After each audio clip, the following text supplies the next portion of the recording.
另外，咱要来关心的就是宜兰市民代表会的主席林志勇，互人亚康讲宜兰市公所和平公园也有做清洁车的采购案，伊有甲人借牌去投标，甚至佫涉嫌贿选。检联是来敲宜兰市代表会，甲林志勇也有姓黄的秘书等5个人带走。讯问了后是全部成押进监候准。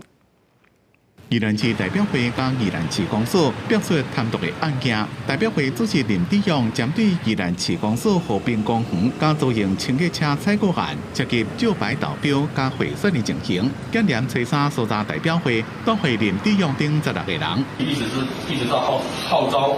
这些好朋友来。 伫 FB 破译参加活动致辞的影片，林志勇进前就摆涉及机车号诈领保险未遂，6个离审判4年半，案件还阁伫咧上诉，即马阁有新案件。林志勇是2021年到2023年之间涉嫌以实际掌控的公司一名企业社投标宜兰和平公园采购案，国标金额每年900万到1000万，也甲姓王的业者借牌来投标，违反利益冲突回避原则。迄农村公所信用为主笔，负责招标，怎样种情形无讲。 也涉及道理，认为被告等人涉犯贪污治罪条例之图利、政府采购法之借牌投标